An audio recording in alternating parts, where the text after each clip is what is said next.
দেখেন মার্কেট কিন্তু aggressive মোমেন্টামে down যায়। তাহলে আমি এই জায়গার ভিতরে 1:3 দিতে পারি। এরকমই হবে। আমি যেরকম দেখাইতেছি বর্তমানে এরকমই হবে। আসসালামু আলাইকুম ট্রেডাররা, কেমন আছেন সবাই?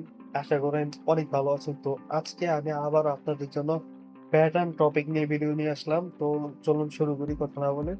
তো ফার্স্ট অফ অল যে প্যাটার্নটা এটা হলো অ্যাসেন্ডিং ট্রায়াঙ্গেল। ওকে, তো এর মূলত সাইকোলজিটা কি? সাইকোলজি দেখেন যে মার্কেটে একটা প্যাটার্ন ড্রপ হবে। এটা মার্কেট যখন এই জায়গা থেকে একটা বাইরে যে নেওয়ার পরে মার্কেট অ্যাকুমুলেশন করতেছে। তো এই অ্যাকুমুলেশনটাকে বলা হয় অ্যাসেন্ডিং ট্রায়াঙ্গেল প্যাটার্ন। ওকে, তো এর ভিতরে কয়টা লাইন মার্ক হয় ভালো করে দেখেন। এটা আমি চার্টে দেখাবো। এই জায়গার ভিতরে একটু ছোট টাইপের দেখা যাচ্ছে। তো এখানে আপনারা বোঝানোর দরকার না, আমি ডাইরেক্ট চার্টে নিয়ে এটা বোঝাবো যে এটা মূলত সাইকোলজিটা কি।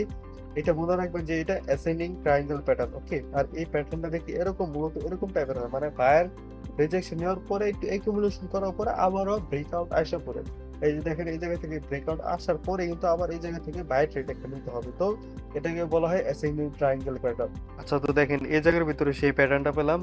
আমি যে বললাম যে অ্যাসেন্ডিং ট্রায়াঙ্গেল, তো দেখেন এই জায়গার ভিতরে first of all by rejection নেওয়ার পরে মার্কেট একটা রেঞ্জের ভিতরে বারবার একুমুলেশন করতেছে। এটাকে বলা হয় একুমুলেশন, মানে মার্কেট প্রিভিয়াস এই যে এই লোয়ার হাই থেকে নিউ লোয়ার হাই বানাইছে, মানে নিউ লোয়ার লো বানাইছে, লোয়ার হাই বানাইতে পারে না। ওকে, পরবর্তীতে দেখেন নিউ লোয়ার লো, এবং এভাবে করে একটা সাপোর্টের ভিতরে মার্কেট কি রেঞ্জের ভিতরে থাকে, এবং এক লাইনের ভিতরে যে রেজিস্ট্যান্স দেখতে পারতেছে এই জোনের ভিতরে হায়ার হাই বানাইতে পারে না বায়াররা, কিন্তু এই জায়গার ভিতরে টাচ দেওয়া বারবার মার্কেট কি নিচে চলে আসতেছে। এই যে দেখেন নিচে চলে আসছে। তারপর কি করলো মার্কেট নিচে আসার পর একটা সময় এই জায়গা থেকে ব্রেকআউট দেওয়া দেয় রেজিস্ট্যান্স। তো এটা কি আমার একটা রেজিস্ট্যান্স জোন। ওকে, তো এটা আমার ব্রেকআউট দেওয়া দেয়। তো ব্রেকআউট দেওয়ার পরে কি আমার এই জায়গা থেকে একটা বাই ট্রেড হবে। তো এন্ট্রি মডেলটা আমি বলে দিই যাতে বুঝতে সুবিধা হয় আপনার। এই যে দেখেন এই জায়গা থেকে আমার এই পর্যন্ত একটা থাকবে স্টপ লস, এবং এস এ লজিক্যাল পর্যন্ত থাকবে 1:3। দেখেন এই দিকে বুক হয়ে যাইতেছে ট্রেড। তো 1:3 পর্যন্ত টার্গেট হিট হইতেছে। তো এই প্যাটার্নে আদৌ ট্রেড নেওয়া সম্ভব। আচ্ছা, তো নেক্সট প্যাটার্নটা যদি আমরা দেখি এই জায়গায় লেখা আছে ডেসেন্ডিং প্যাটার্ন। তো একইভাবে এটা আমি দেখাবো জাস্ট চার্টে। দেখেন যে বাইরের অ্যাসেন্ডিং ট্রায়াঙ্গেল যেরকম হয়েছিল, তো সিম্বাবwe ডেসেন্ডিং ট্রায়াঙ্গেলও এরকমই হবে। দেখেন একটা সেলার রিজেকশন নেওয়ার পরে একই জায়গার ভিতরে মার্কেট কি সাপোর্টের ভিতরে বারবার আসা রিজেকশন খাওয়ার পরে মার্কেট কি নিউ লোয়ার হাই বানাইতে পারতেছে না, মানে হায়ার হাই বানাইতে পারতেছে না, বাট মার্কেট কি হায়ার লো বানায় বানায় মার্কেট এক জায়গার ভিতরে রেজিস্ট্যান্স যেটা সাপোর্ট যেটা এটা মার্কেটে ব্রেক করে দেওয়ার পরে এই জায়গা থেকে একটা সেল এন্ট্রি হয়ে যায়। তো ভাই দেখেন যে এই জায়গার ভিতরে মার্কেটে একটা ডেসেন্ডিং ট্রায়াঙ্গেল প্যাটার্ন তৈরি হয়েছে। তো আমি এটার জাস্ট বিশ্লেষণটা দিয়ে দিতেছি, আপনারা এটা বুঝে নিন সাইকোলজিটা। দেখেন মার্কেট এই জায়গার ভিতরে ফার্স্ট অফ অল একটা সেলার রিজেকশন নেওয়ার পরে মার্কেট আবারও একটা এই জায়গার ভিতরে একটা বাই রিজেকশন নিছে, কিন্তু এই লেভেলটা যেটা এই লেভেলটার ভিতরে মার্কেট কি সাপোর্ট রয়েছে, বাট এটার কি মার্কেট ব্রেক করতে পারতেছে না, মানে এই জোনের ভিতরে মার্কেট আসার পর বারবার একটা বাই রিজেকশন পড়তেছে। ওকে, বাই রিজেকশন আসা পড়তেছে, কিন্তু মার্কেট এই জায়গাতে বাই রিজেকশন আসার পরে নিউ হায়ার হাইও বানাইতে পারতেছে না, মানে একটা রেজিস্ট্যান্ট ডাইনামিকের ভিতরে মার্কেট আটকা রয়েছে। ওকে, তো এইটার ভিতরও বলতে পারেন, বা এটা থেকেও বারবার রিজেকশন আনতেছে, তো এটা বলতে পারেন। তো মার্কেট পরবর্তীতে কি করে যখন এই রেঞ্জের ভিতরে থাকার পরে মার্কেট সাপোর্টকে বিয়ারিশ ক্যান্ডেলে ব্রেক দেয়, তখন আমার এই জায়গা থেকে অথবা এই জায়গা থেকে একটা সেলিং এন্ট্রি হয়ে যাবে। তো লজিক্যাল এসএল আমাদের লজিক্যাল হবে এবং টিপি আমাদের লজিক্যাল হবে স্ট্রাকচার বেস অনুযায়ী। তো এই জায়গা থেকে একটা সেল এন্ট্রি নেওয়ার পরে দেখা যাক যে আমাদের ট্রেড কি প্রফিট দেয় কি না। তো দেখতে পাচ্ছেন যে এই জায়গা থেকে আমি যদি একটা সেলিং এন্ট্রি নেই, এই জায়গা থেকে নিলাম, নেওয়ার পরে আমার এসএল থাকবে এই পর্যন্ত, এবং 68% রিস্ক হয়ে গেছে। ওকে, তো এটা মনে সম্ভবত 15 মিনিটের ট্রাই টাইম, এই কারণে মনে হয় রিস্কটা একটু বেশি দেখাইতেছে, বাট রিস্ক অনুযায়ী রিওয়ার্ড দিব, কোনো চিন্তা করার কোনো কারণ নাই। তো 1:3 যদি আমি দেখি ইজি অনেক টার্গেট হিট হয়ে যায়, অথবা 1:4 সম্ভবত। এই যে দেখেন 1:4 market target hit. Trading is so much easy, যদি আপনি রেগুলার প্র্যাকটিস করেন তাহলে বুঝতে পারবেন। তো এটা ছিল ডেসেন্ডিং ট্রায়াঙ্গেল প্যাটার্ন। এখন আমরা নেক্সট প্যাটার্ন দেখব। তো পরবর্তী প্যাটার্নটা যদি দেখি আমরা, এটার প্যাটার্ন হলো ফলিং ওয়েজ। এটা সিমিলার ভাবে বায়ার সাইকোলজি, মানে এন্ট্রি এটা বায়ার মডেলের হবে। তো এই জায়গার ভিতরে সেম ভাবে মার্কেট কি করে একুমুলেশন করে, মানে এটাকে আমরা বলি মানে বুলিশ ফ্ল্যাগ বলি, মানে এটা কি বাই এন্ট্রি বলা হয়, এটাকে বাই মডেল বলা হয়। তো এই প্যাটার্নও সেম দেখেন মার্কেট বাই রেজিস্ট্রেশন আসার পরে সাপোর্ট অথবা একটা রেজিস্ট্যান্স জোনের ভিতরে মার্কেট নিচের দিকে ফলো আপ করতেছে, মানে এটাকে এক ধরনের রাইজিং ওয়ে অথবা ফলিং ওয়ে বলতে পারেন, বা অনেকে বলবেন এটা রাইজিং ওয়ে, কারণ এটা তো বায়ারের সাইড। ওকে, তো এটাকে রাইজিং ওয়ে বলা হয়। আর ওইটা যেটা এটা বলা হয় একুমুলেশন। তো এক জায়গার ভিতরে মার্কেট কি বায়ার অ্যাক্টিভ হইতেছে, এন্ড দেন লাস্ট মুহূর্তে মার্কেট কি বাইরে ব্রেকআউট দিয়ে উপরে চলে যায়। আর এটার ভিতরে মার্কেট রাইজিং হইতাছে, মানে রিটেলার ট্রেডার অ্যাক্টিভ হইতাছে, বাট ইনস্টিটিউশনাল মুভ যারা তারা এই পরবর্তীতে সাপোর্ট অথবা রেজিস্ট্যান্স ব্রেক হওয়ার পরে আসবে, আগে আসবে না। আগে যারা তারা হলো রিটেলার, মানে এই বক্সের ভিতরে যেটা এটা বলা হয় লিকুইডিটি। তো এই লিকুইডিটির ভিতরে রিটেলার অ্যাক্টিভ থাকে। তো ব্রেকআউট হওয়ার পরে আসছে বড় বড় move, hedge fund, bank, institutional যত বড় অ্যামাউন্ট ট্রেডার আছে তারা। তো এই প্যাটার্নটা আমি চার্টে দেখি। তো দেখেন এই জায়গার ভিতরে একটা ফলিং ওয়েজ প্যাটার্ন অথবা বুলিশ ফ্ল্যাগ বলতে পারেন। তো আমি প্যাটার্নটা আগে দেখা যাতে আপনাদের বুঝতে সুবিধা। দেখেন ফার্স্ট অফ অল এই জায়গা থেকে বায়ার রিজেকশন নেওয়ার পরে মার্কেট হালকা পুল ব্যাক নিতে আসলো, দেন মার্কেট কি নিউ হাই বানানোর জন্য একটা বায়ার রিজেকশন নিল, বাট নিউ হাই বানাইতে পারলো না। মার্কেট কি করলো, ওই যে সেলিং রিজেকশন আসলো ফার্স্ট অফ অল যেটা প্রথম, ওইটার ভিতরেই চলে যায়, মানে নিউ হাই হার বানাইতে পারে নাই, হায়ার লো বানায় ফেলছে, দেন আবার নিউ লোয়ার হাই বানায় ফেলছে। ওকে, দেখেন এই জায়গার ভিতরে মার্কেট কিন্তু লোয়ার হাই বানাইতেছে, কিন্তু হায়ার হায়ার লইতেছে, কিন্তু লোয়ার হাই বানাইতেছে মার্কেট। দেখেন পরবর্তীতে আবার রিজেকশন নেই, তো ওইটার ভিতরেই থাকে রেঞ্জের ভিতরে, আবার মার্কেট লোয়ার হাই বানাতো। এভাবে করার পরে বারবার একই রিজেকশন নেওয়ার পরে মার্কেট একটা ব্রেকআউট আসা পড়ে। তো এটাই হলো আমাদের bullish flag pattern, falling wedge pattern. তো এটাই মূলত ছিল লজিক, আর কিছুই না। তো এই জায়গার ভিতরে কি হয়েছে মূলত, এই জায়গার ভিতরে ফার্স্ট অফ অল সেলাররাই স্ট্রং থাকে, মার্কেট বারবার বায়ারদেরকে ডমিনেট করতে থাকে। ডমিনেট করার পরে এই জায়গার ভিতরে যত রিটেলার বায়ার ছিল সবাইকে লস করিয়ে দিয়ে মার্কেট পরবর্তী মার্কেট উপরে চলে যায়। এই জায়গার ভিতরে রিটেলার ট্রেডাররা অ্যাক্টিভ না থাকে। তো এটা বড় বড় অ্যামাউন্টের মার্কেট মেকারদের কাজ, এটা রিটেলার ট্রেডার কখনো করতে পারবে না। তো দেখেন আমি জায়গার ভিতরে যে লাইন মার্ক করি তাহলে বুঝতে সুবিধা হবে আপনাদের। তো এটাই ছিল মূলত আমাদের ফলিং ওয়েজ প্যাটার্ন। মার্কেট দেখেন পরবর্তীতে আমার একটা বায়ার এন্ট্রি হবে কিভাবে, যদি এই জায়গার ভিতরে মার্কেট এই জোনটার ভিতরে, মার্কেট জোন না, এটা একটা লাইনও বলতে পারেন। তো এই লাইনটা এটা হয় সাপোর্ট, আর তাহলে এটা হবে রেজিস্ট্যান্স। ওকে, তো এই জায়গার ভিতরে কারা ব্রেকআউট দিছে, অবশ্যই বায়াররা দিছে। তো বায়াররা দিলে এন্ট্রি হবে কাদের, বায়ার দিয়ে। তো সিম্পল লজিক, এত কিছু না।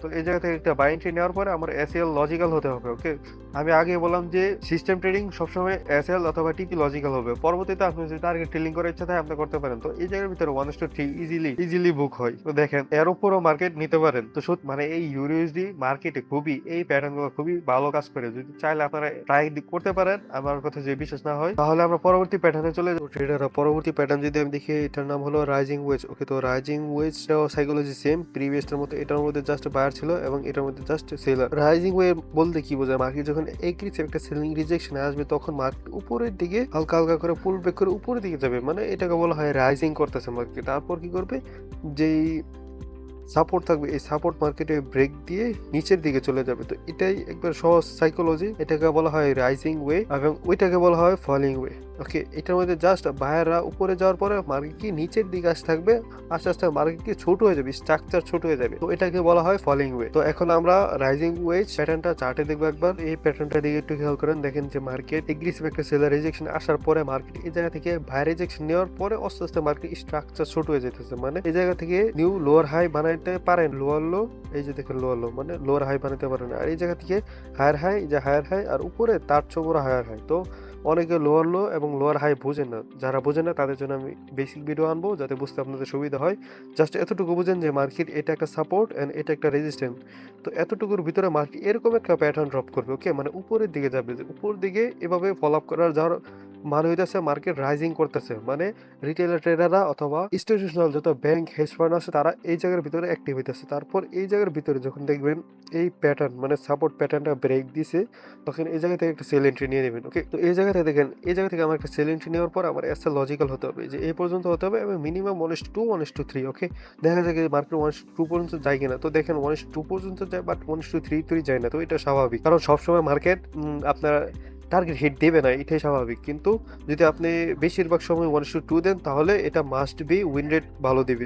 এখন দেখেন যে আমরা বুলিশ ফ্ল্যাগ দেব। ওকে, বুলিশ ফ্ল্যাগ প্যাটার্নটা সেম এরকম হবে, যে ফলিং ওয়েজ প্যাটার্ন যেরকম ছোট টাইপের স্ট্রাকচার ছোট হইতেছে, আর এই বুলিশ ফ্ল্যাগে শুধু স্ট্রাকচার ছোট হবে না, মার্কেট এই স্ট্রাকচারে মানে সাপোর্ট এন্ড রেজিস্ট্যান্সের ভিতরে থাকবে, কিন্তু স্ট্রাকচার আস্তে আস্তে ছোট হবে না। দেখেন যে বুলিশ ফ্ল্যাগ প্যাটার্নটা এই যে এরকমই হবে, আমি যেরকম দেখাইতেছি বর্তমানে এরকমই হবে, এবং বিয়ারিশ প্যাটার্নটা ওই রাইজিং ওয়েজ যেরকম দেখা গেছিল ঠিক এরকম এই বিয়ারিশ ফ্ল্যাগও হবে। এখন শুধু আমাদের বাকি আছে সিমেট্রিক্যাল ট্রায়াঙ্গেল এবং সিমেট্রিক্যাল ট্রায়াঙ্গেল। ওকে, তো এটা কি বুলিশ এবং এটা কি বিয়ারিশ, কনসেপ্ট সেম। ওকে, জাস্ট এটা যদি দেখেন এই প্যাটার্নে বাই রিজেকশন নেওয়ার পরে মার্কেট এই যে নিউ হাই হাই দেখাই, যে এটা যদি আমার হাই হয়, ধরেন এটা হাই এবং এটা লো, এটা থেকে এটা লো হইছে, তার মানে লোয়ার হাই থেকে নিউ লোয়ার লো হইছে, মানে লোয়ার হাই বানাইতে পারে না। আর এই হায়ার হাই থেকে এটা কিন্তু হায়ার হাই, এটা হায়ার হাই থেকে নিউ হায়ার হাই বানাইতে পারে না, তাহলে এটা কি হবে, এটা আমার হায়ার লো হবে, যে এইটা হবে আমার হায়ার লো। যাতে বুঝতে সুবিধা হবে সুন্দর করে লিখে দিতেছি যাতে এটা বুঝতে সুবিধা, এটা কি আমার হায়ার লো। আশা করি বুঝতে পারছেন যেরকমটা বোঝাতে চাইছিলাম। তো এখন আমরা এটা চার্টে দেখবো। তো এই জায়গায় লক্ষ্য করেন, এই জায়গায় একটা সিমেট্রিক্যাল ট্রায়াঙ্গেল পাওয়া গেছে।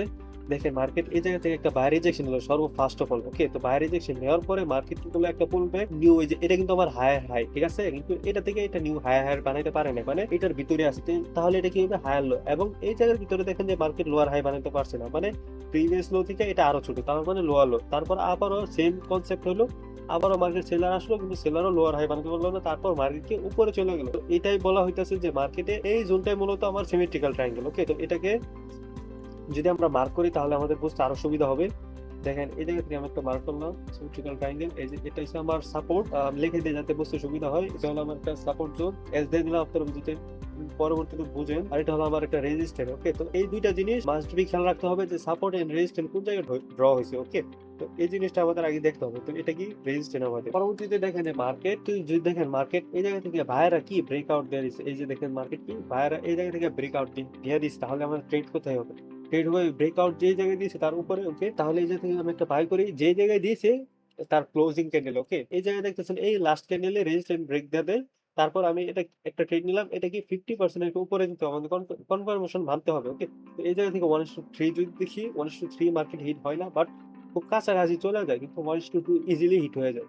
তাহলে যদি দেখি আমরা এই ট্রেড গুলো 1:2 1:2.5 নিতে পারলাম ইজিলি, তো সর্বোচ্চ 1:3, এর বাইরে যাওয়া পুরোপুরি টোটালি নিষেধ, কারণ লজিক্যালের ভিতরে পড়ে না। তো দেখেন সিমিলার ভাবে এই সিমেট্রিক্যাল ট্রায়াঙ্গেল, কিন্তু এটা কিন্তু বিয়ারিশ মডেল, ওইটা ছিল বুলিশ মডেল, এটা হলো আমাদের বিয়ারিশ মডেল। তো এটাও সেম কনসেপ্ট। দেখেন মার্কেটে এই জায়গা থেকে সেলার রিজেকশন আসার পরে মার্কেট কি ডিস্ট্রিবিউশন টাইপের বা একুমুলেশন টাইপের হইতেছে। এই জায়গাটাকে আমি বলবো একুমুলেশন, কারণ এই জায়গার ভিতরে যখন মার্কেট আবার নতুন করে সেলিং দিতেছে, তাহলে কি এই জায়গায় রিটেলার বা ধরো যত বড় অ্যামাউন্টের ট্রেডার আছে তারা অ্যাক্টিভ, যত কিছু হওয়ার পরে হান্ড স্টপ লস হওয়ার পরে মার্কেট আবার এই জায়গা থেকে ডাউন হয়ে গেছে। তো এটাকে বলা হয় একুমুলেশন অথবা রাইজিংও বলতে পারেন, বাট এটার ফুল কনসেপ্টের নাম হলো সিমেট্রিক্যাল ট্রায়াঙ্গেল। দেখেন মার্কেট এই জায়গা থেকে সেলিং আসার পরে ফুল ব্যাক, দেন আবার এই রেজিস্ট্যান্স থেকে মার্কেট আবার একটা সেলিং রিজেকশন, দেন এই জায়গায় সাপোর্ট তৈরি হয়ে গেছে, এই জায়গা থেকে আবার বাই রিজেকশন, দেন মার্কেট এই জায়গা থেকে সাপোর্ট ব্রেক দেবে। ওকে, তো এরকম করার পরে সাপোর্ট ব্রেক দিলে মার্কেট এই জায়গা থেকে ডাউন ট্রেড হয়ে যাবে।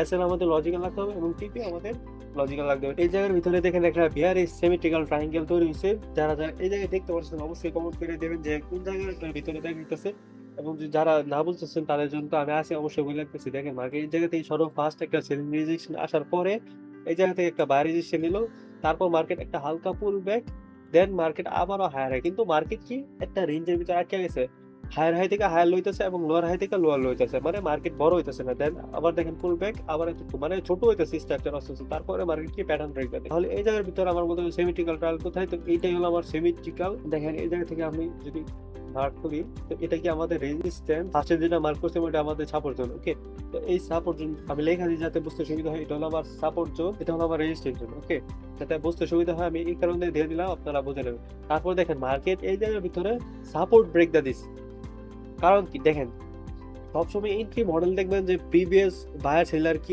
আগে থেকে সেল না পায়, যদি মার্কেটে আগে থেকে যদি প্রিভিয়াস এই জায়গায় প্রিভিয়াস, এটা হলো আমার প্রিভিয়াস। ওকে, তো প্রিভিয়াস যদি সেল হয় তাহলে আমাদের মডেল করতে হবে সাপোর্ট থেকে, যদি ব্রেক ডাউন হয় যেমন এইটা ব্রেক ডাউন, তাহলে এই জায়গা থেকে আমার একটা এন্ট্রি নিতে হবে সেলিং। আর যদি বায়ার একটা হবে এই জায়গায় যদি বায়ার রিজেকশন নেই, তারপর যে মার্কেটে এরকম এরকম এরো বানায়, তারপর যে ব্রেকআউট দেয়, তাহলে এটাকে আমার প্রিভিয়াস জোন কোনটা, এই যে এটা প্রিভিয়াস জোনই মার্কেট আপে ছিল, তাহলে এই মডেলকে আমার আপের জন্য বানাইতে হবে। ওকে, তো এটাই কনসেপ্ট।